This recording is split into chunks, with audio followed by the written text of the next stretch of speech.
Who are you? What in the... Are you that bloke off the Darksiders too? Don't shoe in on game title like that. Sorry. No use in apologizing. There's no reason. Mr. Matt Internet, we have observed you, and we have watched Low Res, and know of the actions on that good ship. And we know that you are losing. Wait, what? You haven't gotten a single point. I'm the host. That's kind of how this works. Didn't ask, don't care. That's not how it works. The souls of Big and Tingle flow through empowerment. The annoyance and mischief are powerful forces. You didn't think this plot through, did you, Mr. Matt? True to be fair. To assist you in getting this win, I will transform the show. We will have a festive special, and this will result in the hunt for a champion that will allow us to finally have a win for you. Do we have to? We just literally had a mandatory Halloween special.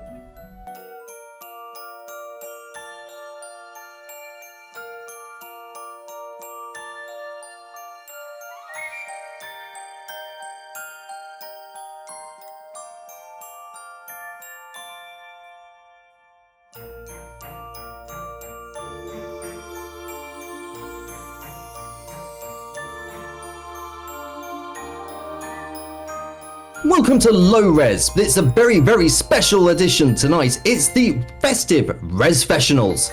Our lovely panelists will be going over truths or lies and presenting them to our wonderful other panelists. The winner will end up taking on the final boss of this episode. So, let's meet our lovely panelist. Starting first, he is Garlips. Next up, we've got Adrian's Revenge. Hello. We also have the spectacular Love and Floofen. What's up? We are also blessed to have Street Back Guy with us. Oh. And of course, it wouldn't be a festive time without Hobby Tan. Glad tidings, everyone. And of course, it's the mistress of evil. It is Anya Keister. Cat. The wonderful Enbytree.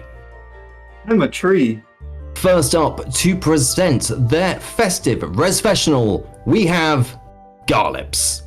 Okay, I emailed in sick to college the day of the Grand Theft Auto San Andreas midnight launch, and awkwardly met my tutor in the queue. What did your tutor say?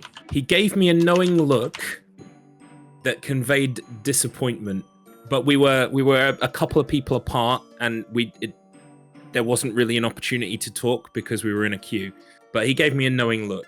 When you say a look, what sort of look were you getting given? Was it a sort of a or is it It was more, how do you describe a knowing look to someone? It was like, Was it we are united in our shame because we've encountered each other? Or we're having a talk tomorrow.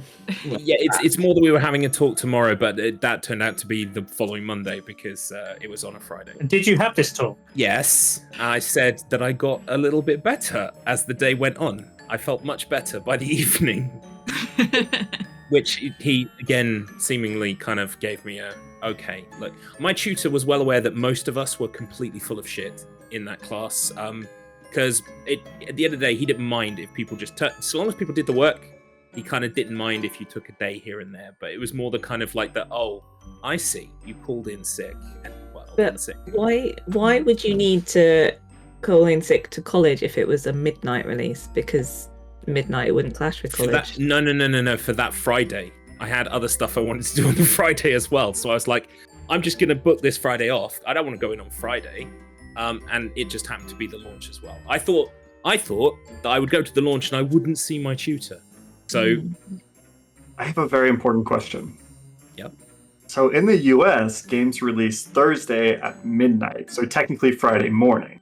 What is it for you all? It's Depends on the changed game. in the past. I mean, it depends on the game, but for us predominantly, it's kind of been a Friday thing. But I think also, I can't remember, but I think San Andreas was something of akin of a, like they wanted a kind of a global thing to happen. Yeah, but you see, You would have just gone to college on the Friday, gone to the midnight release. You would Okay. not got college on a Saturday. Let me clarify. I didn't want to go to fucking college. I had better things to do with my time, like play games that aren't San Andreas until San Andreas came out, and then I was going to play that. Did you go with anyone else, or was it just you? I went with my brother, ERB, who sadly is not here to corroborate my story. How convenient! I wonder how many witnesses of the stories we hear tonight are going to be even potentially close to being callable. ERB is fairly low res centric. We'll find him tied up with Christmas lights in a cupboard. Just Anyone else want to end up giving Garlips some more questions? Or do you think that we have reached a consensus? I know what I think. I know what I think. It has a ring of I wasn't sure, but it really has a ring of truth to it the second he went, I really just didn't want to go to college. Yeah. I think we've all been there. Garlips was so real for that. Can everyone get their votes in? Do you think Garlips was telling the truth or being a little bit cheeky there with a lie?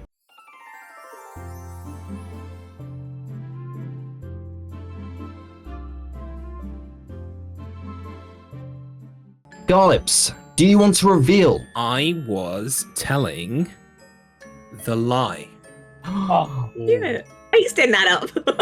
There is a ring of truth to this. I was in the GTA San Andreas midnight launch queue. I was there with my tutor. We had spent the entire Friday talking about San Andreas instead of media studies. And we were there together, almost linked arm in arm, ready to buy the game. So the fact that you kept going on about the fucking day is really annoying. It's just like, why would you go to a Friday release and be sick? Because you don't have college on a Saturday, you'd be sick on the Saturday. That was my thinking. Well, no, I didn't have to waste a sick day on the Saturday because Saturday's already free. Also, you're way better at making shit up than that, so. I appreciate that. Thank you. Let's move on to the next one. Love and Floofen, can you please present your truth or lie? So, common thing that comes up. So we opted to go with this. My username has Floof in it because of an unfortunate accident involving static electricity. My hair was actually incredibly fluffy for about a month. What caused it? Crap music equipment. So I don't know if you've ever played music, but amps can be really dodgy, and the things you plug into amps can be really dodgy. I used to have very long hair as opposed to very short hair. And yeah, we were setting up, wasn't this drum kit, it was the kit I had before this. We were setting up the kit, plugged it in, got a massive shock, and everything just sort of went. Shame, sir, that the previous drum kit is not here to corroborate. The previous drum kit is not here to corroborate. Very Tied up in a cupboard with Did it just go away on its own, or did you have to do some kind of like treatment for it? Oh no, it was only static electricity. It wasn't trauma.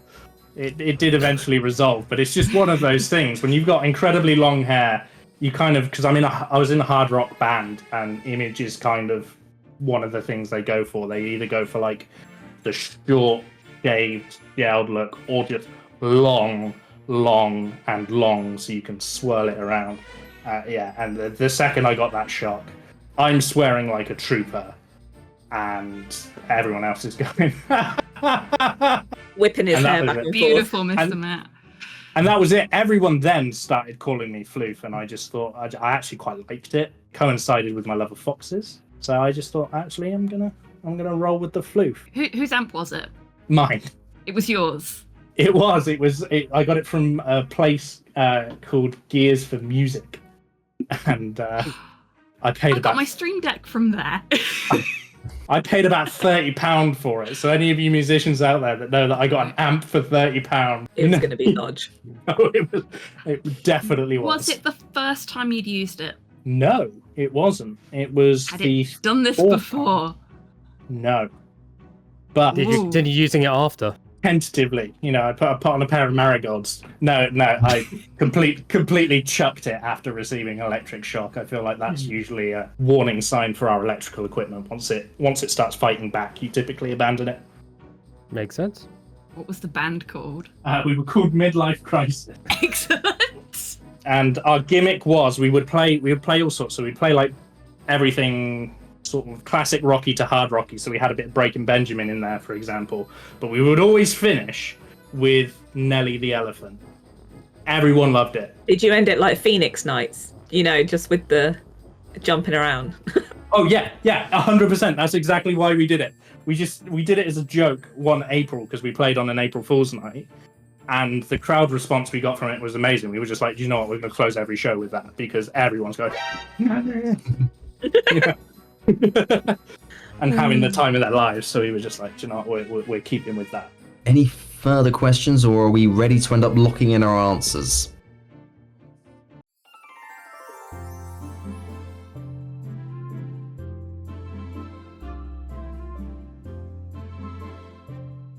Love and Floofen, do you want to reveal whether that was a truth or a lie? I was telling a lie. Oh. Really? I have a question about your lie. Go for it. The Nelly the Elephant thing, where did you get it from? Oh no, that is true. Everything I told you about the band is true, including me getting shocked by the amp. It just didn't do that to my hair. The points have been added on, so we have now got Hobby Tan on 1 point, Anya Keister on 2 points, Adrian's Revenge on 1 point, and Z has got 2 points. Street back guy, do you want to present your truth and lie?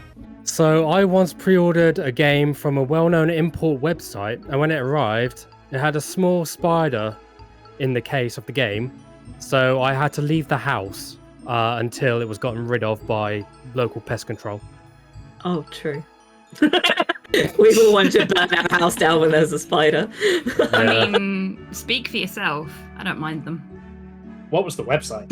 The website was playasia.com. I am fluent. They are a company that would send you a spider. What was... They're known for it. They just send spiders out in the post. Have a freebie. What type of spider was it? Was it a dangerous one, or was it just... I wasn't taking any chances, so I just ran straight out of there. But when I got back in after it was gotten rid of, I actually had to look it up because I was curious, and it turns out it was a Joro spider, which is a very poisonous East Asian spider. So, yeah, that was scary. Was it a spider with like long spindly legs, or was it one with like thick chunky legs? It wasn't thick chunky legs, it was just very thin spindly, but yeah, I still wasn't taking any chances. I don't care if they're thick or thin legs. You said you called pest control? Yep. I don't know what the actual name is, but I called up a local pest control company, said they'd come get it, and they're like, yeah, no, I'm not touching that with a 10-foot barge pole. So, yeah, they had to call someone else to come and get it. Who did they call? I don't know who that was. I wasn't involved in decision making. So hold on, your reaction, you saw a spider, you didn't know the spider was dangerous, but you vacated the house and managed to call a pest control company. Yes, I had my phone on me and I'm scared of spiders. So I ran out as fast as I could because I was like, I'm not taking any chances. It come from a random package not random package, but it came from a package that came from a random Asian country that I don't know, that I imported. I'm not taking any chances. It definitely wasn't a house spider. Otherwise I'd be fine. I'd just leave the room instead of the house. What was the game? The game's actually up there. It was the PSP Yakuza games. Ryuga Gotoku Shinsu. So those games were encased within a bigger box? Yes. Was the spider inside the game case or inside the box? So it was kind of in between the games because they weren't like wrapped together in a secure way in the box. So it was kind of hidden between them because there's a small gap in between them. Chilling out. How big of a spider? Like size of a hand, smaller, bigger? I'd say it was about that big. Yeah, so sizable, I'd say. Significant. Have you always had a fear of spiders, or? Yes, I have. When did that come about? When that came about, when I saw a spider, I was like, nope, left. I just don't really like the way they walk around, and I know that some are poisonous, so it just flags up my natural instincts of danger. Get away from it. Even if they're not poisonous, it still flags that up, and I'm like, oh, get away. I don't want to be near you. What color was it? It was like a dark brownish, and I think it had like some sort of yellow marking on it. Were you living by yourself at this point in time, or did you have housemates, or? Oh, I have never lived by myself. I was still at home at that point, but yeah, I let my mother know, and she ran out the front door as well, just in case, and yeah, family of arachnophobes then. Yes, unfortunately. But she was actually the one who advised me to call for pest control because she didn't know it was poisonous, but she knew that there was a spider that came from a foreign country. So she didn't want to take any chances either. So who told you it was a dangerous spider once it was all taken care of? No one. I looked it up online. Said that earlier because I was curious about it. And I just went off what I saw. And when I typed that into Google, it gave me the sort of spiders it could be. And once I saw an image, Joro spider. What sort of time frame was this? Like what year, roughly? This was roughly 2016, 2017. I really feel for the spider in this story. Yeah, me too. He was just living his life, and then suddenly in a box, in complete He's darkness. in the UK. No one wants to come to the fucking UK. No. Comes out of the box, people scream and run out of their house. They call someone. What other packing material was in the box with the games and the spider? Yeah, there was packing peanuts, you know, those foam peanut things, just to keep it all concealed so it doesn't break during shipment. There was just also a nice little note in there too. That wasn't really part of the packing, but it was just like, thanks for shopping with us. Here's a spider. Didn't say that, but enjoy your freebie. They actually gave me a voucher for the next time I shop with them. I'm like, yeah, no, after this, not happening. I mean, it sounds like you got the gangster special when you ordered the gangster game, so it's cheaper to ship a spider than a horse's head. Yeah, that's true. But the Yakuza don't deal with horse heads, so, you know, it's fine. They have their own little flair. Any further questions for Streetback on this one, or are we all good to lock in our answers?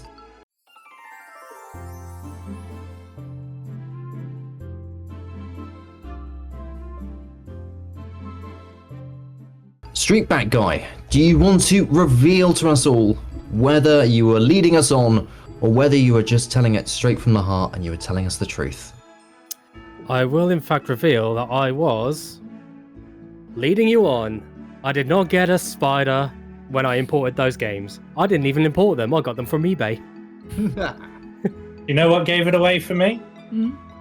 He said that the Joro spider or Jorogumo, they're not remotely deadly to humans or dangerous to humans. See, before I had to read that out, I actually Googled what a deadly spider would be and a Joro came up, so I was like, screw it, I'll just do that. I thought it was a lie until you trotted out the mum card. And then I was like, this guy isn't calling pest control. What is this? But then you said, oh, my mum said, that's a foreign spider. And I was like, yeah, that's what my mum would do. So I'm going to be watching for any more mum cards this evening because that was a dirty play, sir. We're going to end up having our first beam in to give us a lovely question for our panelists to answer for this evening. So first up is Ben at Pixel Portable. Happy festive cheer to you, contestants. It's your favorite photographer, YouTuber, streamer, and all-round portable gaming guru, Ben here from Pixel Portable, and I hope you're all doing well. And I've been summoned in here today by Mr. Matt Internet to give to you a low-res confession for you to decipher. So I'll do that now. Pay attention.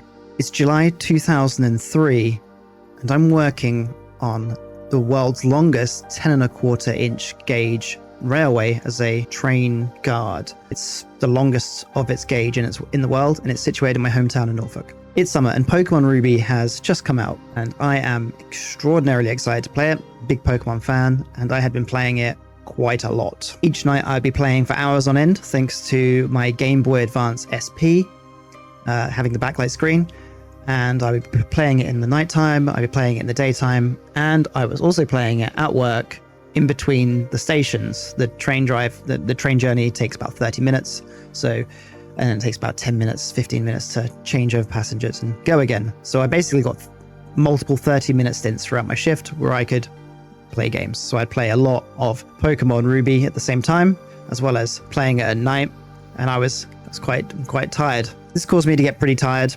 It's summer, it's hot, so I bring some big bottles of Sprite with me. I managed to finish one, and I was on my second bottle of Sprite, and I was midway through a journey going towards the station, and I needed to use the bathroom, so I chose to activate all my neurons and relieve myself in the empty bottle. Now on the way back to the home station, and a combination of the sleep deprivation, playing too much, eye strain, I guess, and the heat coming through the windows, because like I say, it's summer. caused me to fall asleep. I woke sometime later in a bit of a daze, a bit confused, sort of like, oh, half eyes open. We're not at the home station yet. We're getting quite close. And I reach down and I grab myself a Sprite and I take a few hearty gulps before realizing my mistake. And then vomiting outside of the window. So the question that I'm going to ask you is, was Pokemon Ruby responsible for me drinking my own piss? Pokemon has done that to us all. I could see where that was going. I could see where that was going, and I don't want it to be true. Yeah. Yeah. Like, I don't want it to be true just for Ben's sake. Stranger things have happened. I personally want to hear the train side of things. He's got it tied up in the cupboards. It's a whole mess. Sorry to tell you guys, but that's pre-recorded. You can't hear any more about it. Damn. Unless we go and find the train now. I think it's absolutely true. Without a doubt in my mind.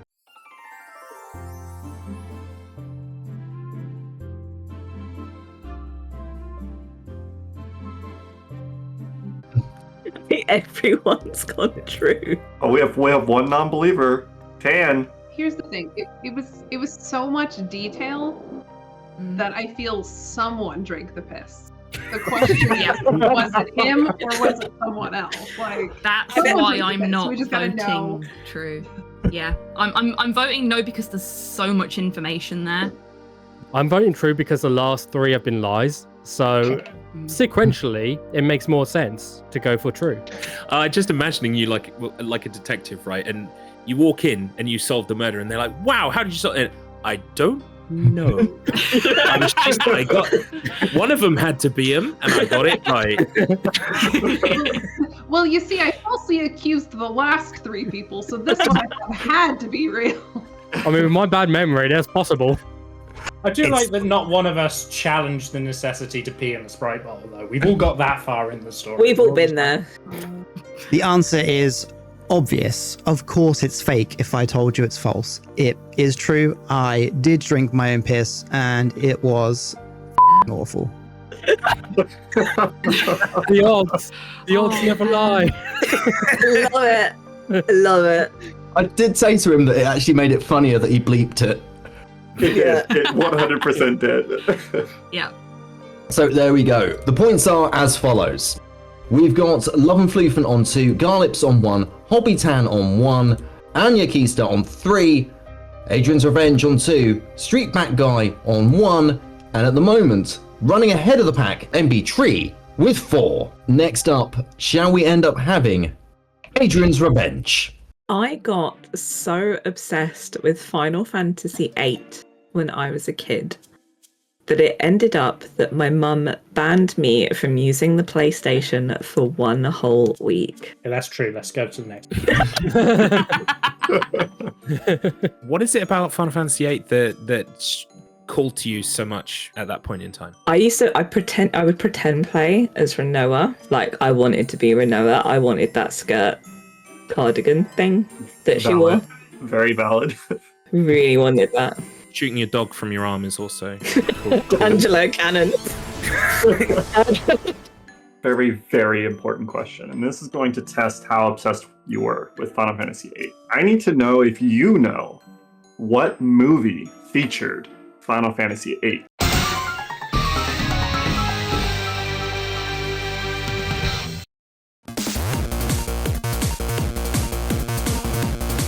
have no clue. It's Charlie's Angels. I've never watched Charlie's Angels in my life. I've seen more of the video game. Why did your mum decide that the best thing to do was to ban you from using your PlayStation for a whole week? What had you done as part of your obsession that caused this? I think I was spending too much time on it. So like, I think it was lunch or something, and I was like, I need to find a save point kind of thing. And so I couldn't go to lunch, and she got mad. So then I wasn't allowed for a week. Was this affecting your school life at all? Like, was it affecting your grades? It was in the summer holidays. Were you going out at all, or were you literally just playing the game? You're not spending I any was- time with friends or anything like that? I would have been about 8 at the time. I think it was about 8 or 9. And I had like one friend at school. So I might have gone to her house or she might have come to me, but otherwise, like, I was at home. What did you do for that week that you were banned? God, I don't know. I was 8. I've slept since then. Fucking hell, Drew. Yeah, we're gonna need all of your movements, people you talk to. No, I don't know. I probably just like played in the garden or some form of shit. I don't know. Did you react to your mom? Were you angry? Did you cry? Did you throw a tantrum? Again, I don't remember. I think she kind of relented. She's like, you can go back on it. I was like, no, you said a week. This was like later on. But I can't remember when she said like, you're not allowed to do it. But I was probably upset. I'm gonna be so mad if this is true and you actually relented as an 8-year-old child. And we're like, no, you said a week. We're going the full week. No, Mummy, please punish me more. Did you ever fully complete Final Fantasy VIII? Not as a kid, but I did the platinum trophy I think it was this year. We always got bored at this though, didn't we?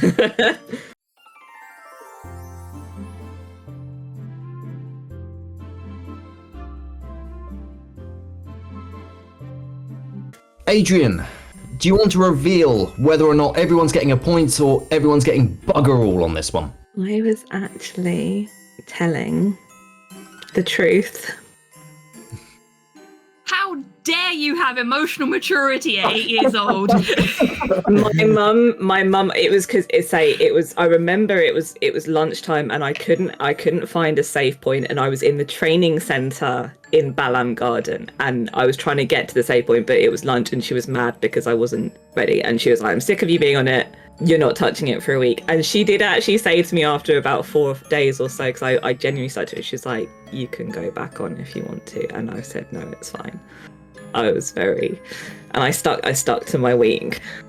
That is so interesting because I thought it was a lie because as a kid, I got scared watching the Puppet Master 2 movie and my mom wouldn't let me watch horror movies for a year. And I threw the biggest tantrum and it's scarred me to this day. So when you're like, I don't remember how I reacted. No. Oh, that can't be real. Yeah. Same. Well, I say I don't really remember. I probably was upset at the time, but I was I was a mum's girl, so I was very close with my mum, and I think I was more upset that I'd upset her. So yeah, but no, I was telling the truth, everybody. Oh, the good old British sense of shame, eh? The sense of shame. Is that the mum card? The mum card. The mum card. It was the mum card. As soon as you said it earlier, I was like, yeah.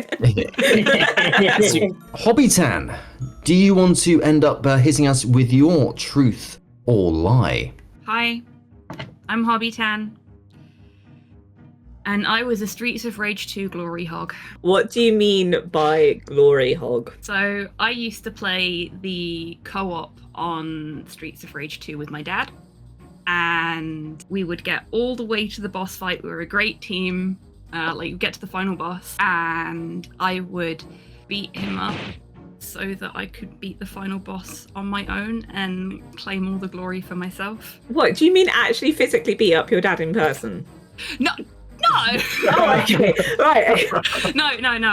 I would. I always played as Blaze, and he always played as Axel. I would beat Axel up as Blaze when we were in the final boss fight arena, so that Blaze would be the only survivor of the raid. I thought you meant you'd stop your dad from even being able to play. I mean, I did apparently have a habit of trampling on him when I was a child, and.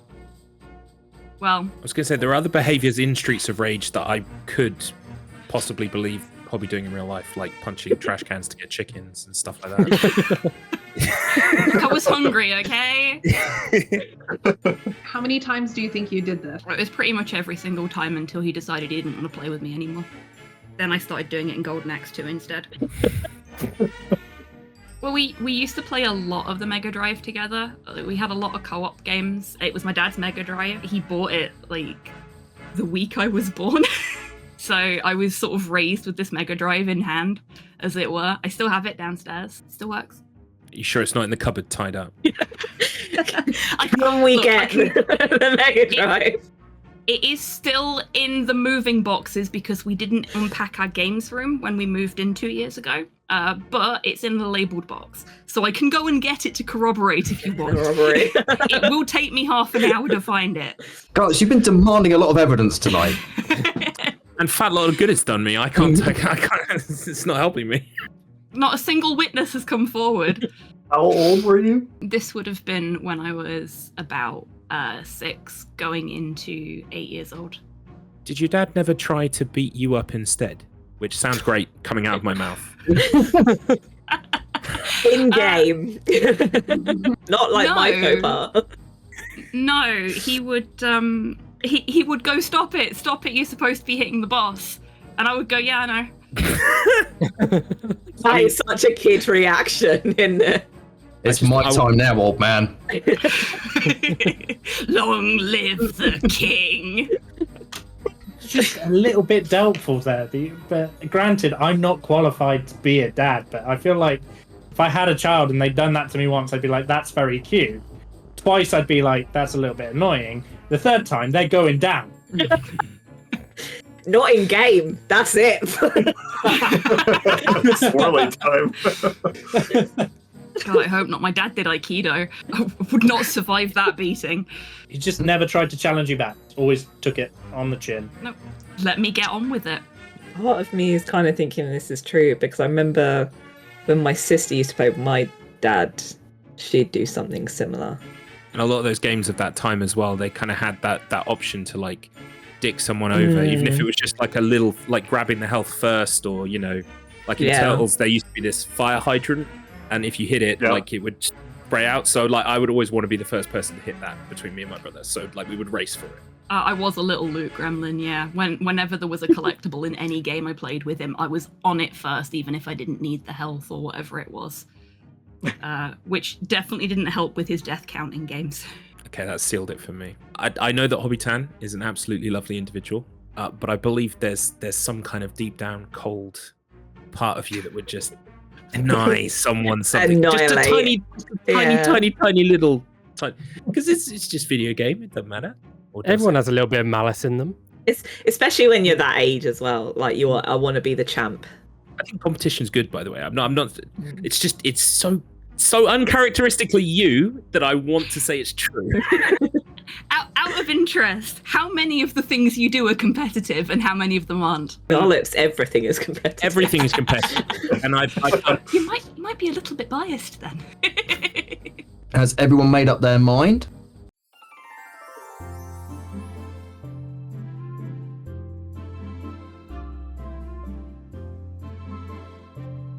Hobbitan, do you want to reveal whether or not you were indeed a glory hog in Streets of Rage 2, or whether you were actually really lovely in Streets of Rage 2 and you were working cooperatively? Hello, I am Hobbitan, and I was a little shit as a child. I grew out of it. It's true. It's all true. I beat my father up every time we played together, and he never said a word about it. Not to me, at any rate. I should probably ask my mother sometime. Amazing. Just amazing. That puts our scorecard at Love and Floofen is on 3 points, Garlips is on 2 points, Hobbitan is on 2 points, Anya Keister is on 4 points, Adrian's Revenge is on 3 points, Streetback Guy is on 2 points, whilst Enbytree is currently storming ahead on 5 points. That damn tree. We've got our next beam in coming in now. The wonderful Decky F will be presenting their Truth or Fiction. Did he manage to record this without tech issues? He has! I love you, Decky. I'm sorry. Hi, Mr. Matt. Hi, LOW REZs. Happy festive res, LOW REZmas. I hope you're all well. It's funny, I should be wearing such a iconic Christmas film jumper because I also acted once. He acted once. I don't believe it. That wasn't it. If it was, Decky going, I also acted once. What is this? Wow, what a mansion. Captain Wesker, where's Chris? Stop it. Don't open that door. But Chris is... What is it? Maybe it's Chris. Now, Jill, can you go? I'm going with you. Chris is our old partner, you know. Okay, let me handle this. My brain was God, going. I love Which this one show. was I'm not deck? sure what we're supposed to be deciphering here. My brain went, which one's deck? And then Barry said something, and I was like, oh, that one's deck. Right, here's the hint. I believe the question is, he's acted before. no. Let me break it down. So technically speaking, it wasn't acting in the sense of I wasn't in a video game film adaptation or series or anything like that. No, I actually did some voice acting for the Resident Evil franchise, one of my favorite franchises. I was the voice of Barry and Richard in the original Resident Evil game. Technically speaking, I wasn't in the official release of the Resident Evil game. I was actually a voice actor for a fan dub, bunch of people from my old community back in the day. You might recognise some of the people. Tessa Fane was the voice of Wesker, Harvey McLeod was the voice of Jill, Flamewheel was the voice of Chris Redfield. And yeah, it was, technically speaking, no, I wasn't a paid actor or voice actor in any way, shape or form. However, I did a bit of voice acting in a fan dub capacity. So yeah, there is a copy of the game. I have a copy of the game if you ever so choose to hear my version of Barry Burton. Just get me a DM and I'll send you a copy. This is a case where evidence has been provided, but has evidence been fabricated? This would have been a good one to investigate. Yeah.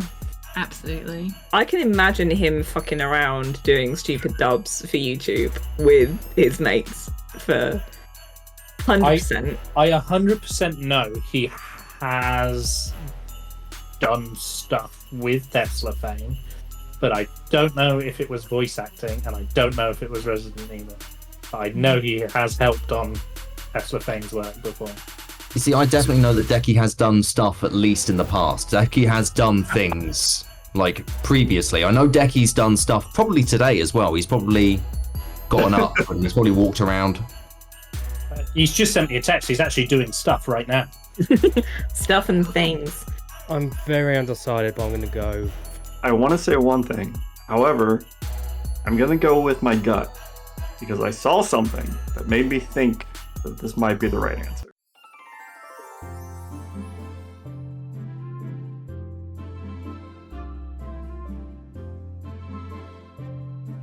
Decky, do you want to tell us? This was a truth.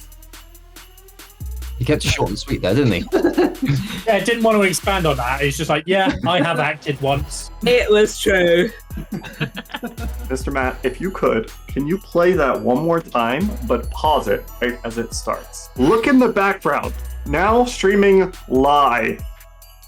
Oh, Oh, you're so clever. Nice So I was start. like, oh, it's got to be a lie. He's got to be giving us a hint. But so apparently not. clever. Ooh, I didn't That's even what- clock that. That's what we call That was some subversion. good psych warfare. Yeah, yeah. love it. I just assumed that Decky had messed up the spelling because tech issues follow Decky around so often. I was like, that's not on purpose. He's just lost the letter. He's not even here. We're just ragging the shit out of him. Well, In yeah. love. In love. We love you, Decky. While we're paying him compliments for the massive play behind him that managed to get a couple people, I will say he deserves 90% of that because 10% of him forgot that he told me about this, so I knew this was true. He offered to send me the download of it. Cheeky fucker. He's clever. Suspicious at first because when he was saying it, he like had this suspicious pause before saying the name of the character. But then later, he was like really smooth about it. So I was like, I'm gonna switch it. Cheeky decky. Anya, do you want to come up and present your truth or lie? Of course. Okay, so this is a very American one of me.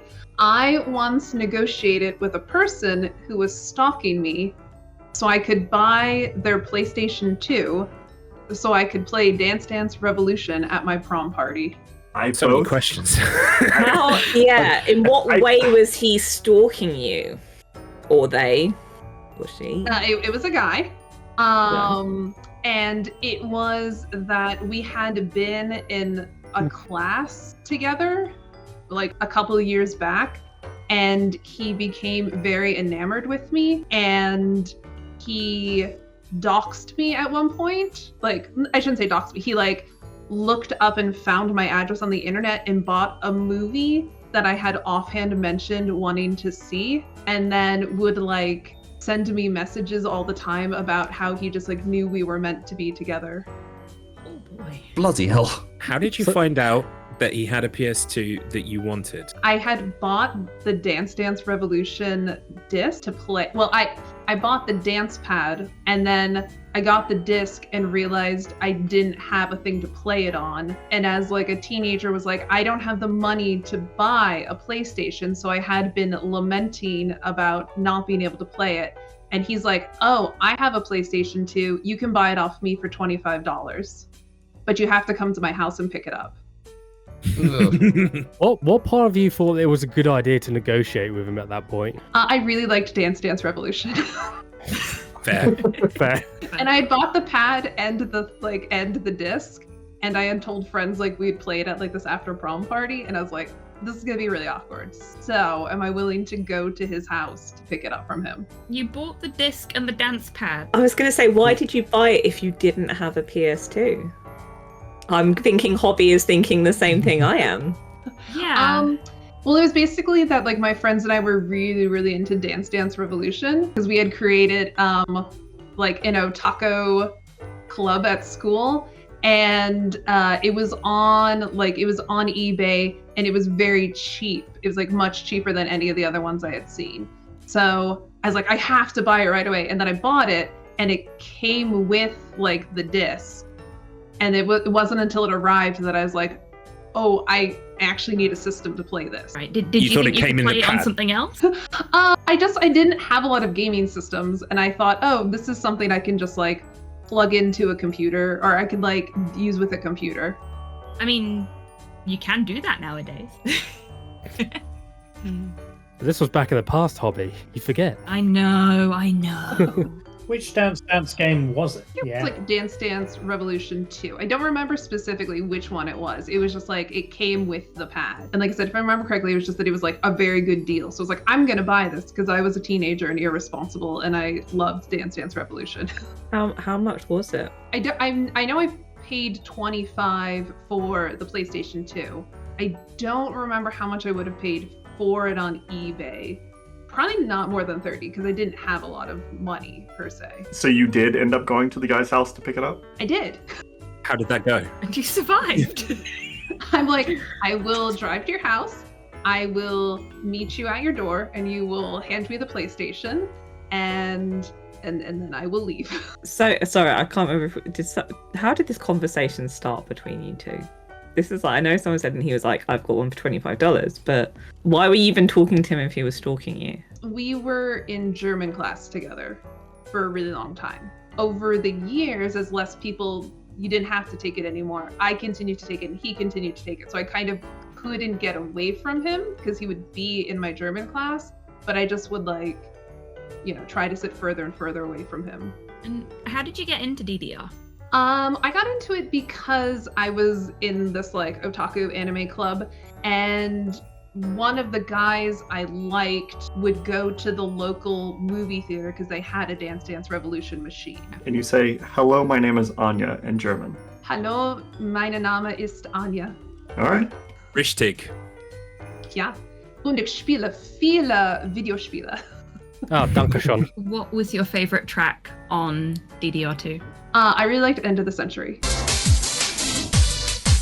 Problem with all of these is like, and I thought it was being remarkably devilish with mine, was like, I will tell a story that is 90% true and then change a little thing. And there are so many bits in here that just like ring true, obviously, but do they all like, there's a list of them, and that's what I struggle with. Did you take anybody with you when you went to pick up the PlayStation? No, I didn't. And in retrospect, he was like a stalker in the sense of just like, I didn't feel threatened by him, but I was just like extremely uncomfortable. So no, I went over by myself. Was the PS2 clean? Sorry, I just snorted. Fucking hell. It was clean, but there was something in there that was not expected. What was in there? Okay, you got please to tell us elaborate. now. You've got to Hold up. Was there a disc in there? I don't know. Maybe we should vote and find out. No. Come on. There was not a disc. Pony up the info.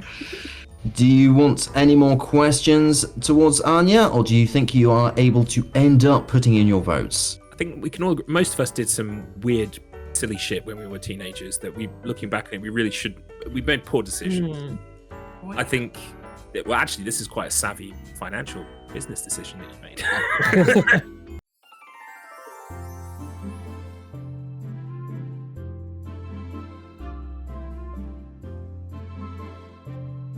Do you want to reveal whether that was a dancing truth, or was it a revolution of lies? It is the truth. I am both excited to hear that and disappointed to hear that. I'm glad you survived collecting it. Yes, that's what I mean. Thank you. It really was like, I will meet you at your front door and you will hand it to me and I will leave. Not even a thank you. Yeah. And it was, he had like, it was a thing where it's like, it was a crush and then it like, he kept taking German. And I was like, I can't get away from him. Yeah, and then I said I liked this one actress, and then like a week later, an obscure film by her was mailed to my house. And then the next day at school, he was like, did you get my package? And I was like, how'd you find my address? And he's like, it's the internet. And I was like, whoa. But I went and I bought it from him, and it was such a good deal. Do you still own it? No, I ended up selling it. I only played Dance Dance Revolution on it because I felt really dirty about it. So what was there actually a surprise in the box? Yeah. There was a surprise. So I got it back and I opened it up, and inside was a letter that was a love poem from him thanking me for buying it. I believe it was like, thank you for trusting me to buy this off of me. And then it was a poem. And then I like confronted him probably on like instant messenger and was like, what was with the poem? And he's like, I found it in a book of poems people read at their weddings. Oh, wow. Jesus. And I'd love to say that's where it ended, but this continued into college. He would message me about how like I was like, it was true love and we were like meant to be together. That's like, thank you for the PlayStation. Somewhere out there, creepy PlayStation guy's heart just broke. He's watching this now. Well, several years later. Back off. I hope he has stopped like watching me enough that he's not gonna see. He's always watching. Now you know. But Mr. Didn't get your name. How's this supposed to help me get the win? But what's all this about a final boss? Don't worry about that. Don't worry. Just put it to the back of your mind, like your Farmville 2 farm. They're all dead now, by the way. Okay, but why are we interrupting the show now? Yes. Don't forget to like, share, subscribe, dink, donk, whatever, all that stuff. Just do that. Hello there. I am the Return of Octobot, two-time champion of the Wheel of Struggle, master of games in the Council of Struggle, undefeated panel member on Low Res, and of course, friend of Puffins everywhere. Now, I am coming to you through the wizardry of the magic box in front of you to announce the very first piece of genuine Wheel of Struggle merchandise, which also happens to be my brand new book, The Story of the Struggle. The Story of the Struggle is not only the most factual and detailed breakdown of the first season of the struggle, chronicling the victories, defeats and debuts of franchises and strugglers alike in far, far greater detail than you've ever seen before, also contains something truly incredible. In my research into this book, I discovered the lost records of the unknown struggler, the lost original 5th member of the Council of Struggle.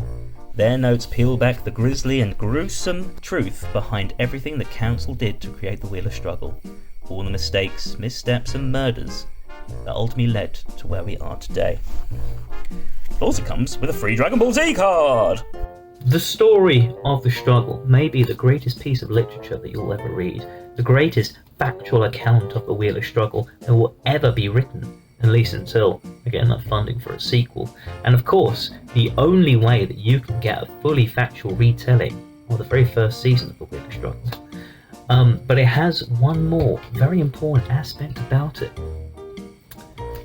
You can't buy it. It's not available online. It's not available in bookshops. Don't even fucking think about going to the library, you absolute nerd. And do not, under any circumstances, ask for more information via wheelofstruggle@gmail.com.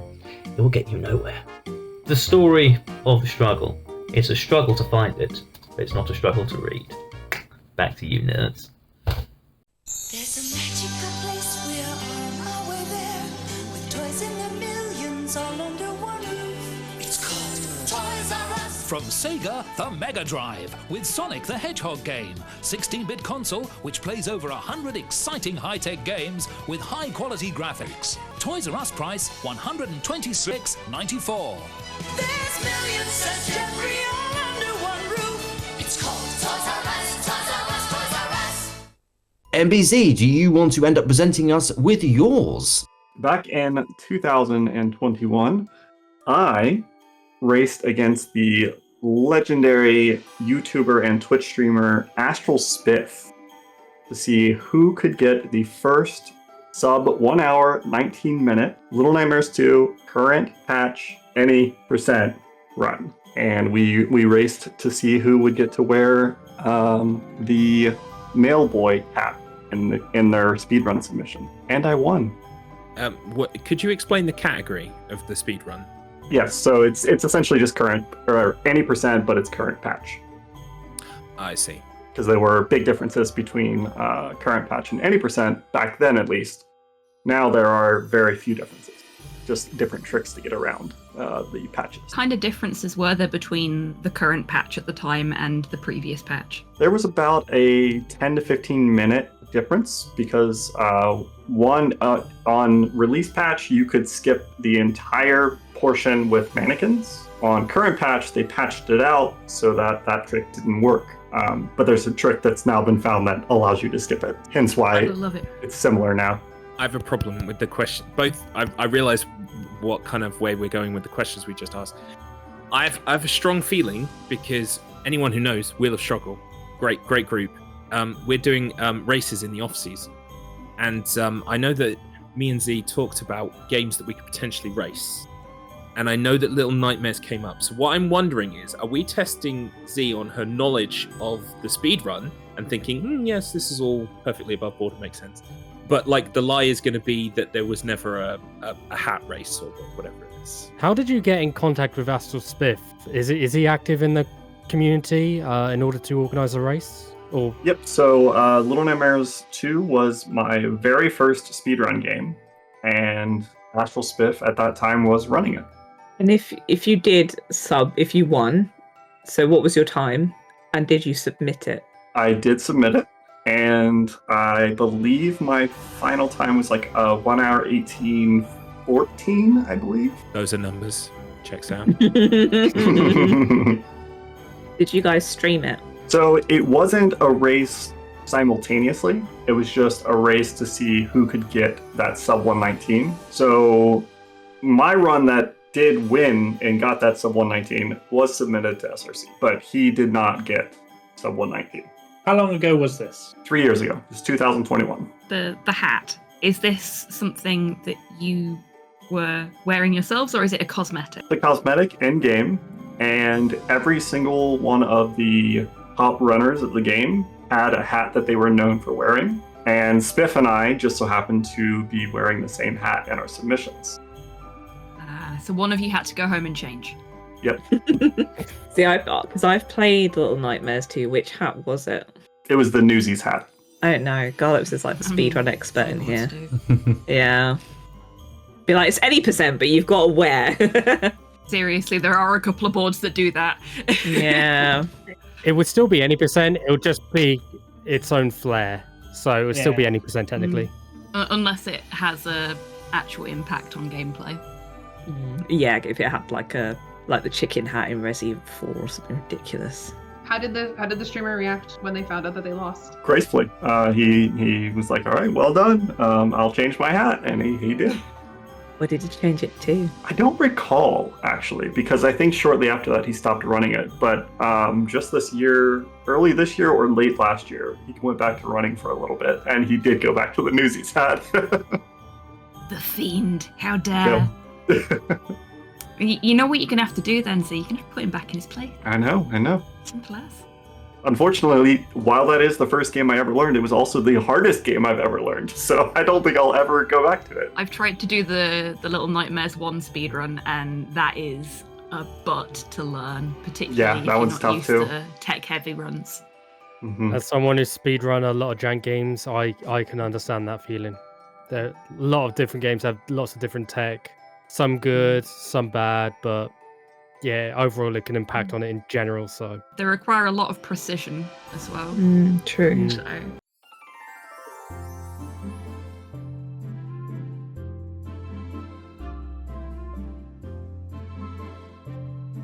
So Z, do you want to reveal? It was 100% true. I did race against Astral Spiff for the hat, and I did win. At the time, Astral Spiff was not a huge famous YouTuber and Twitch streamer. He was only averaging like 10 viewers on Twitch at the time. So he was a very small streamer at the time. And then within a few months after that, he blew up. So that's my cool little, hey, I raced against somebody famous before he was famous. So, but you know, still counts. I'm sorry to hear that he blew up though. Yeah, true. Let me just go over the scores quickly. We've got Love and Floofan on 5 points. We've got Garlips on 5 points. Hobbytan on 5 points. Anya Keister on 6 points. Adrian's Revenge on 3 points. Street Bat Guy on 3 points. And Enbytree on 6 points. The next beam in comes to us directly from the return of Octobot. Let's end up finding out what Octobot is either telling the truth or a little cheeky lie about, and whether it's about puffins. Hello! I am Return of Octobot, two-time champion of the Wheel of Struggle, published author, wink, and undefeated guest star on Low Res. I'm also joined by Son of Octobot to make as much noise as humanly possible, and I'm taking the time out of our busy schedule to give you my Rezfessional for this very special Low Res Christmas special. Here's hoping it actually comes out this time. So, here it is, my Rezfesh.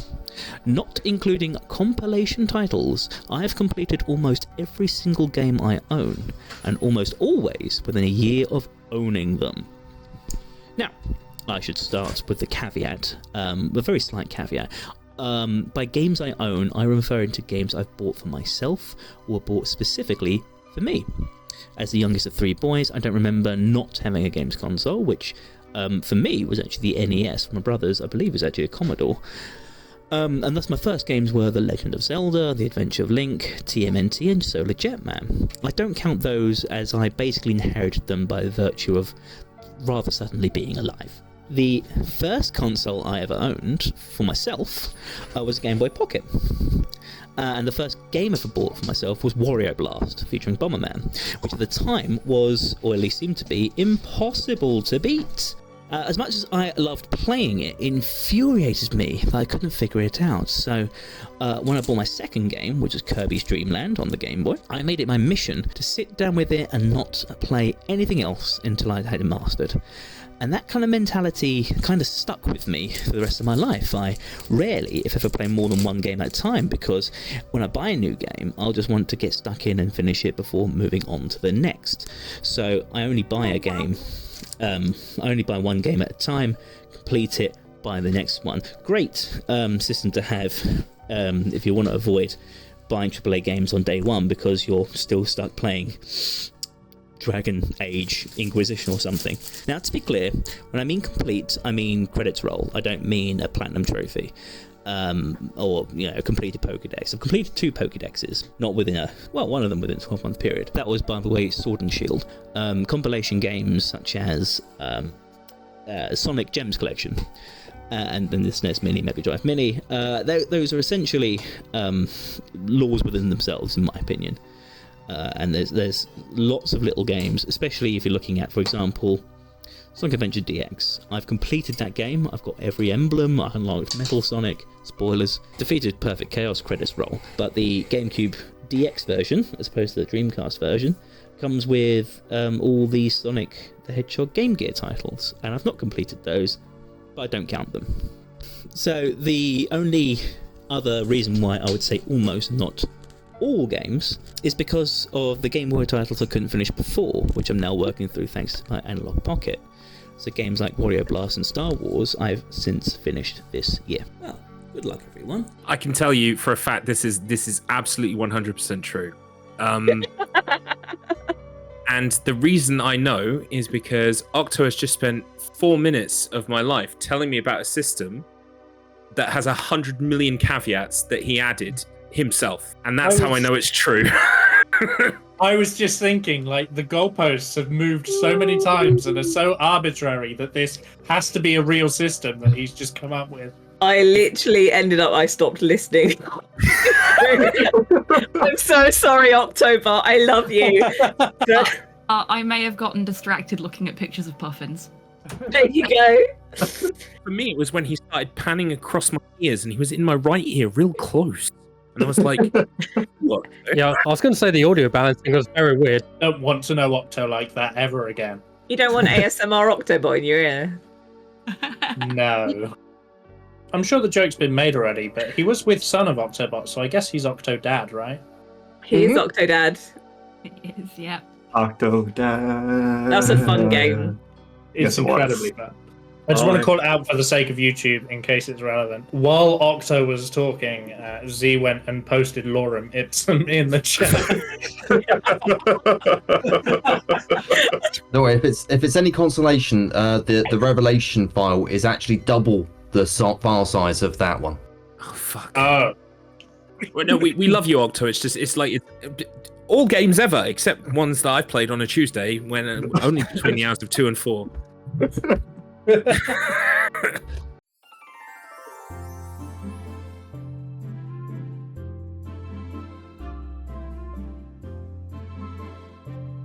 Shall we reveal the horrific truth or lie? But without further ado, I can tell you that this has been a lie.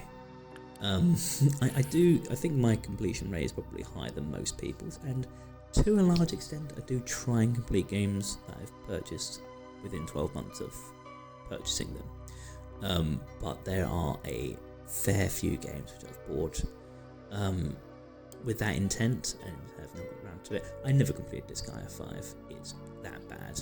I think I'm supposed to be Hulk Hogan. I thought this is still shit. I mean, by virtue of having Hulk Hogan, an X-Spy of Hulk Hogan in it, it's still pretty shit. Definitely pretty shit. Let's see, Skies of Arcadia on the Dreamcast. Oh, he's listing them all. Bastard! Enjoyable. Just pain in the arse. Choo Choo Rocket, Silent Hill, PlayStation. Bastard! Nope. We're going to boot that up. Vagrant Story, made that attempt. Nope. Oh god, what else? I'm sure there's one other big one. Oh, The Last Story, the third of the Wii's triple. The never-ending story. Xenoblade Chronicles and Pandora's Tower. Both of those. Wake me up when he's done. Could we just have a slow fade out? Going alright? Yeah, mate. Have we got any more of these bits that are going to be breaking up the show? Or is this it? It's just getting to know you. That's just a bit weird, mate. I mean, I'm a festive vector for panel shows. I mean, it's a bit weird you wanting to get to know me. Oh, alright. It's just a bit weird, mate. One eternity later. Thanks and toodle pips. See you soon, you puffin fuckers. Mr. Man, I have a point of order, right? Yeah. That basically boiled down to audio file number 1 was truthbut.mp3, and then the second one was liebut.mp3, and like I feel like if he just included those extra games in his caveats in the first list, it would have been a truth. That was like a 99% truth. Oh my god. So when you was actually breaking down as he just went off to just slowly start listing games he hadn't beaten.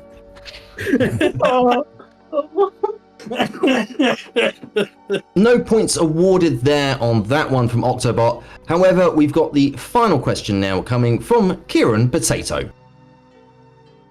Following the hype around the PlayStation keynote at E3 2006, I began fishing for crabs and selling them to fund my purchase of a PS3. I so want this to be true. What species of crab? Just crab. So, where I live, there's a place called Canoe Lake. I'm not really big on crustaceans, to be honest with you. But there's a place called Canoe Lake, and people go down there crabbing. And my dad used to have a boat. So he used to have like this boat that he'd go out on in the mornings. And after seeing the giant enemy crab E3, I was going to ask about that. The stages of the game will also be based on famous battles which actually took place in ancient Japan. So here's this giant enemy crab. Yeah. After seeing that, and it was a good year for crabs, because it was the same year that Big Bag of Crabs was released by Weeble as well. So the marketing was there. It was riding high. Yeah, you were going to cash in on this trend. Exactly. Being 18 years old, I had a job in retail. There was a market outside my shop that I worked at. So every Tuesday or Saturday morning, I'd go out with my dad on his boat with my bucket and my little net, fish up crabs, take them down and sell them for £5 a crab, and marketed them as giant enemy crabs. Okay. I was totally with you until I genuinely did. No, I genuinely did. We did a lot of crabbing as a child. What bait do you use for crabbing? I just used a net and fished out crabs. Yeah. Just a natural. Yeah. I didn't really use any bait. Went up, said, "How you doing, mate? Get in the net." Get in the net. A little net. What kind of net did you use? A basic net, on a I don't know, on a stick. You know, when you think of, you know what I mean? Well, like a £2 one for the seaside shop. Yeah. Literally, I live in a seaside town. Yeah. How much did you make? Did you make enough to buy the PlayStation? Well, I needed to make £425, and it took me about 3 months. And your retail job didn't even contribute to it, just the crabbing. Yeah, just the crabbing. Crab would you catch in the span of an hour? And what, you were doing it in the mornings, you said? Yeah, so I'd go out with my dad. My dad was into fishing. He used to want to get me to go out with him as a bonding exercise kind of thing. And yeah, we'd go out. He'd have his fishing rod off of his boat, and I'd catch crabs. So when you finally agreed to go out fishing with your dad, or crabbing as the case may be, how many manly tears did he shed? None. None. No. He wasn't proud at all. No, he wasn't. No. Was it because you made him aware of why you were suddenly interested in coming? Yeah, exactly. Yeah, he wasn't one for the memes, so he didn't really understand the giant enemy crab gimmick. I played him the Weeble song, but he just didn't really get it. They don't get the crab meme. They don't. No. They just get crabby. So you said it was £5 a crab. Was that marketed as this great enemy crab? Yeah, giant enemy crab. Giant enemy crab. Yeah. It was £5 a crab, so it was I needed to sell Did anyone ask you 85 why? crabs? Yeah, I did the maths on that, and I was going to ask you for an average crab count. Shit. Clearly done your homework. I did want to. So you marketed these as giant enemy crabs. Yeah. Why did people want to buy both crabs that were enemies to them and also ones that were potentially giant in nature? I think more so like at the market, people just wanted some crabs. They're like, oh, there's Kieran with his fucking stupid sign. There's Kieran with his giant enemy catch crabs. a good crab. Did anyone turn around to you and went, "This ain't a fucking giant crab, mate. What's wrong with you?" I mean, I did get questions on the size of the crabs. If and to be fair, if I did catch a small crab, I'd have to put it back because you know marketing's marketing. You can't sell a small crab as a giant enemy crab. Same as if it was friendly looking. You couldn't market it as an enemy crab. You don't want trading standards breathing down your neck. Exactly, it had to have some sort of scowl to it. What makes a crab friendly looking? Good smile, you know, looks approachable. So you're saying that the crabs were just floating around in the water enough that you could just dip in a net and scoop them up? Yeah, we wouldn't go like right out to sea, because to be fair, I probably doesn't help my argument here, but I am actually quite scared of the sea due to an incident of falling off of my dad's boat when I was a little bit younger, yeah, and having to be saved. So that's why it took me so long to go back out on the boat with my dad. And you saw the PS3 show, you saw the giant enemy crab, you knew about the trend amongst the youngsters with crabs, and you were like, I can get my revenge on the ocean. Exactly. Everything was just falling into place. You know, the giant enemy crab for Genji Days of the Blade, and then Weeble releasing his song. I thought that, you know, this has to happen, doesn't it? And these crabs were substantial enough in size that people actually paid you £5 for. Yeah, I'd say they were. I mean, I didn't really get my tape measure out to measure them, but you know, 6 inches maybe in diameter. I mean, a girl wouldn't say no to 6 inches, let's be honest, but I wouldn't know, unfortunately. I mean, would you have a little stool, or would you go to like? Yeah, I had like a little table that I'd set up. There was a guy that would stand outside and he'd sell flowers. His name to me was John the Flower Man, and he'd have tables, and I'd use one of his tables set up my crab. How did you negotiate this deal with John the Flower Man? Oh, we got on really well. So he was there every Thursday and Saturday. So every Thursday and Saturday would be when I would sell my crabs. So you did you have to give him a percentage? Because then that would have meant you needed to sell extra crabs. No, I'd let him use my discount card. Wait, so it took you about 3 months or so to save up enough. How many crabs per day did you have to sell to get that? It varied. It varied. Some days were good for crabs, and some days were bad. What did you do with the crabs if you didn't sell them? I'd release them back. How big was your bucket? How big was my bucket? You can't just ask someone. You can't just ask me that, surely. He did. And I kind of want to know. Are we talking a little sandcastle thing, or are we talking like? No. We're talking like a big round with like the 2 handles either side. So it was probably like. Oh, so like the plastic ones. Yeah, and like yeah. Did you not put anything on their claws or anything? How many times did you get pinched? I didn't get pinched because I never handled the crabs. I just netted them, and I would use if I needed to move them, I'd use the net to move them. Okay, so like when you were selling them, you would. Yeah. And did your customers know to come with their own miniature bucket? What did they take them away in? Little bag. They didn't cost 5p back then. Crab Did holders. you got a little takeaway container? I'd get a bag with water in there. Take them out of the bucket, put them into the bag, give them to the customer. And there was water in the bucket then. Yeah. We spent way too long. Yeah. I'm just really enjoying the story. I don't even care whether.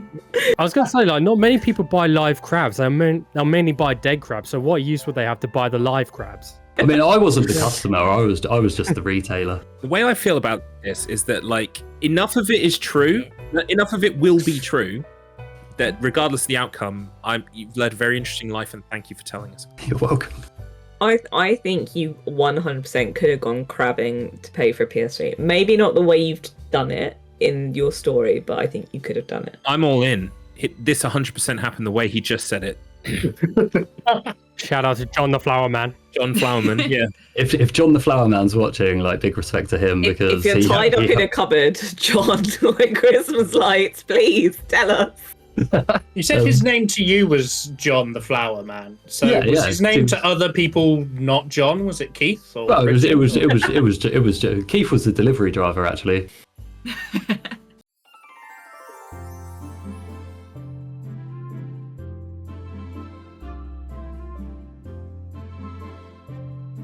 Do you want me to reveal? Please.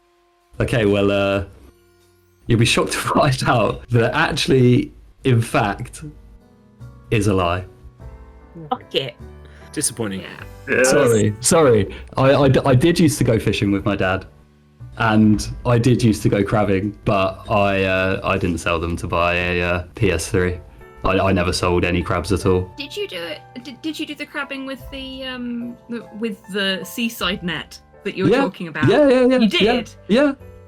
Ah, That's the bit that I thought it was true. Problem with. Yeah. That was the bit that made me vote lie. Really? Yeah. Wasn't that a wonderful one from KieronPotato? The scores are: Love and Flupen is currently on 6 points. Garlips is currently on 5 points. Hobbytan is currently on 6 points. Adrian's Revenge is currently on 3 points. Streetback Guy is also on 3 points. But at the very top of the board, we find Anya Keister and Enbytree with 7 points each.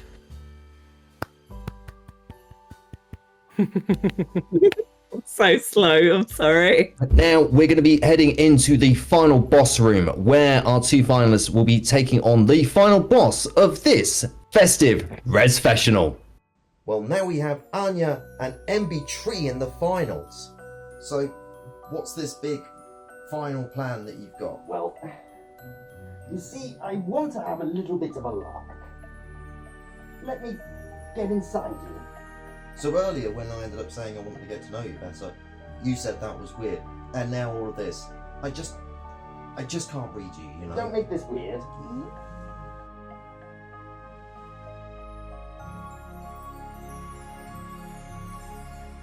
Enbytree, Anya Keister, you must take on the final Mr. Matt Internet, Rezfessionals. The first one is: I once left a review for a game station which included such things as the floor being non-existent, it being guarded by a giant wasp, and it having a locked and sealed container containing Conker's Bad Fur Day. Well? Are you allergic to wasps? No. I consume them. It's like Decky's under that Ah. It'd be a good thing that if it had a wasp in it, it's like free snack. Sorry, can I just ask, did you say there's no flaw? There is no flaw. That would be worth leaving a review about. It would. I don't even know what this truth or lie is about. Not gonna lie. It's whether or not that fucking varmint, Mr. Matt Internet, left a review on Game Station, a fine establishment. I have another question. Yes? What is Game Station? I worked there. They were like a game retail store, GameStop? like a GameStop. The Yeah. GameStop. Okay. You're a They retailer. definitely weren't a fine establishment. How did that scoundrel Mr. Matt Internet leave the review? Was it like an online review? The finest domain for any proper discourse. The Google review section. How long ago was this? Oh, I do believe it was probably about 15, 16 years ago. What game did you review? Not game. Store. Game Station. Oh, you just actually reviewed the store. The store itself. To review a singular game and say it have no flaw would be fucking madness, wouldn't it? No, it sounds like stuff we play. Fairy carrots, whatever bloody is, curse. Fairy carrots is great. I want to see more of that. Do you know what do you know what I'm realizing? Is that I've spent the last 2 and a bit years around Mr. Matt in fairly close proximity. And it's given me absolutely no clue as to whether this is true or not. It could easily be true. It could easily be not true. He could have written something worse. I think the big question is going to be, was it that the review wasn't like it had no floor, it was that it has no roof, right? Like the bumblebee, not a wasp. What was the third one again? It was that they end up having a sealed container, a locked, lovely tower that would contain their finest and rarest wares, and in there contained a copy of Conker's Bad Fur Day. That's believable. Anya, what do you think? I think I'm going lie. What were you thinking, Z? Were you also thinking lie? So I am torn because Mr. Matt says some of the weirdest out there shit imaginable. So it's impossible to know whether this is true or false. I can also just sort of see a game station manager reading the review and being like, "It's fucking him again." That guy, he won't stop coming in and licking the window that we keep Conker's Bad Fur Day in. He asked me for Wasp Simulator, you know, it's just... Sting your friend. This will be... Well, like I said, that's what I'm thinking lie, because it feels almost too tame for Mr. Matt. Okay, yeah, okay. It could be like the store didn't have enough wasps when I went in there. Okay, I'll go truth for this one. Will it be Z or will it be Anya receiving the first point here? I'm delighted to say that Enbytree will be getting the first point. It was indeed a truthful fact.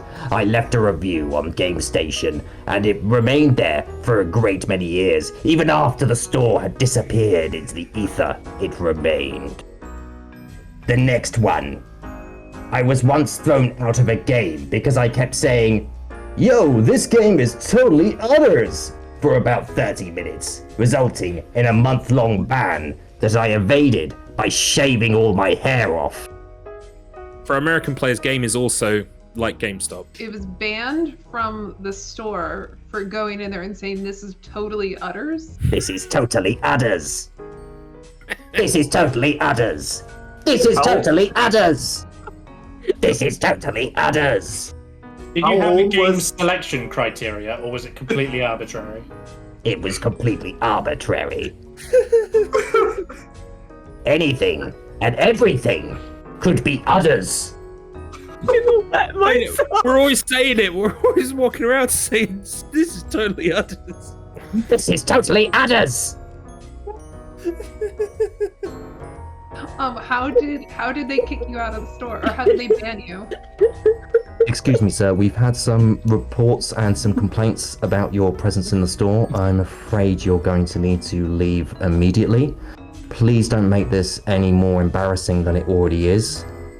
Several people have already ended up saying, "What are udders?" And you've explained in great detail what cow udders are. No one asked you to, but you just carried on. So we're going to need you to leave. Was your response, "This is totally not udders"? This is the opposite of udders. How old were you? I was at least 25.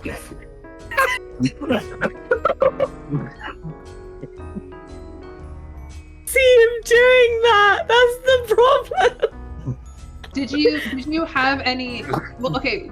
Question one. Can't breathe. Yes. Is being totally udders a good thing? It is basically a vibe. Whatever you feel is totally udders. Could be a good thing or a bad thing. It's just totally udders. Were you selective with picking up the things that were only udders, or did you just pick up anything and have to lie if it was indeed not udders? Whatever ended up being shiny to my tiny little eyes, I was like, "Ooh, this is totally udders." I just want to say, making you the final boss was the perfect decision. Yes. You know what I'm going to say to that, Garlips? That Totally was udders? totally udders, yes. It's catching You on. understood the assignment. I'm gonna say that this statement is totally utters and go with false. It is a lie. Are you saying it is utterly false? Yes. I was gonna say, do we want to do a loophole and say that we both just vote that this one is totally utters?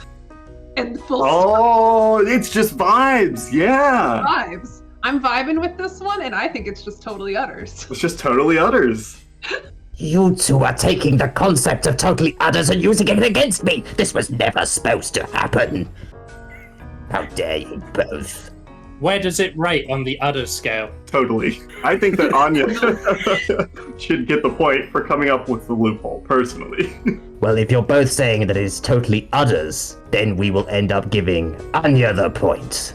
It was indeed a lie. I made that completely up. And now for the final question. For all the others. For all the others. I went to the Mario Kart Wii National Tournament and threw it all away by going for a shortcut. Not once, not twice, but thrice. Where every time I went for that shortcut, I would just drive off of it like some absolute idiot. What shortcut? It was one of the first early courses. You end up having a nice little valley that sort of goes you along like this, but you've got a nice little jump across. Now, Mario Kart Wii had only come out the day before the national tournament, but we were able to play it a little bit early in game stores. Oh god, it all loops back down to game. But we got invited to Mercedes-Benz World and had a wonderful day, but I threw it all away on that shortcut. Totally not utters. Yeah, you did it 3 times? 3 times. Each lap. You would have thought I would have learned my lesson after the first one. No, I don't think so, actually. How much did you lose by? I ended up coming in basically second to last. Do you remember what the prize was at this thing? If you had one? If I had won the entire thing, I could have ended up winning a little tiny Mercedes-Benz car. Ooh. I did walk away from the day with a copy of Mario Kart Wii. I was really hoping that question number 3 was going to be I was invited to Mario Kart Wii. I got kicked out because I kept going Wii. Shall we? Do you have any more questions, Z? Oh god, I have none. So, Z, are you sticking with it being a lie? Oh, I don't know if I ever said, did I? Oh, yeah, I think it's a lie. I also think it's a lie because I think it might have been that you just did it once. So if we choose the same thing, then we've queen made and we get to fail at our loss and victory. If we get it wrong or if we get it right. That is true. Okay. I'm okay with that. If you get a draw, it means that there's no winner. Fantastic. It means we're all winners. I don't know about that. Not in Mr. Matt world. It means that I've won. We want Mr. Matt to win. The thing that got me is that why was there a tournament one day after the release of the game? It makes sense to me that they would do it for promotion of the game that's coming out. But, I could see that. Release date tournaments were quite huge, but I'm not sure it was during the Wii's life cycle. Mr. Skull, did they give you one of those lovely little pretend steering wheels to plug the Wiimote in, or did you have to bare bone the Wiimote? No, I didn't have to bare bone it. I ended up getting a lovely wheel for my lovely Wii. They did have those, so I'm sold. They did. They did. Unfortunately, before this, they ended up not having those little condoms that went over the top of the Wiimotes. So they were just sliding around everywhere. Very unsafe times. So the event was hosted by a Mercedes-Benz World. Did they also pay for everybody the prizes and stuff, or was it hosted by Nintendo? Nintendo themselves held the tournament. And they held it at Mercedes-Benz. That's where the finals were. Oh, the finals. So there was finals the day after the release? There was indeed. However, before the release, about 3 or 4 weeks ago, they ended up demoing Mario Kart Wii in game stores all around the country. And the best player would end up being invited to the finals. And that man was me.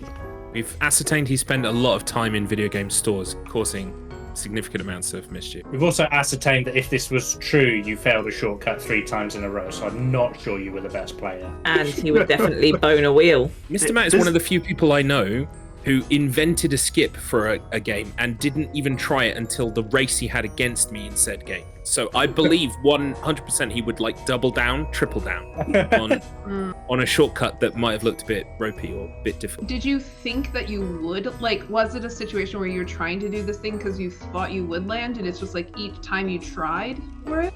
Every time I tried it. You see, the day before, I'd picked up Mario Kart Wii and ended up saying, I'm going to practice this before the finals. And I ended up going, this is a perfect shortcut. If I can pull this off every time, it will really help. Every time I tried for it, I just fell off the bloody course. Silly jump. Ooh. But did you, when you were practicing, did you do it? I was able to do it in practice. So you just didn't do it at the event? Indeed. That sounds like a skull issue if you're talking.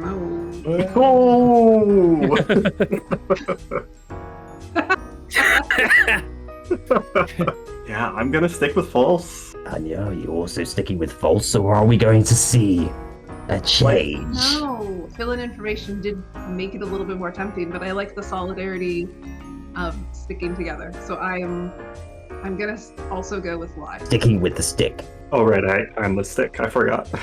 You two have both just thrown it away. Unfortunately, it was completely true. I did actually botch it 3 times in a row. Wow. Wow, okay. That's utters. It's totally utters. Then I apologize to you and congratulate you on making a finals of a Mario Kart tournament. Thank you. So I think we've all learned a wonderful message here this Christmas. That it's all totally utters. Don't drink your own piss. Or do it. We'll make a good story someday. Mr. Matt, I think those 2 things are perfectly 2 good things. You don't need a third thing. Don't need a third thing. Don't need a third thing. Don't need a third thing. Low res is totally utters. Totally. So, I would just like to take a small moment out now to end up saying a massive thank you to everyone who's ended up watching an episode of Low Res this year, to all of our wonderful panelists, the ones who have been on here tonight, the ones who have been on any episode in the past, or even the ones in the future. It's been an absolute pleasure, and we look forward to see you again at some point in the very near future. From all of us at Low Res, we hope you and yours have a fantastic holiday, and that it will be totally ours. Oh no. Theo looks like something else. Theo looked up like, what the hell are you doing? I need that little gift. We know what the next low res emote's gonna be. We need udders. Don't forget to like, share, subscribe, maybe leave a comment, and don't forget to end up following everyone who has been on the show this evening or the rest of the series. We'll see you again at some point in the very near future. Bye for now.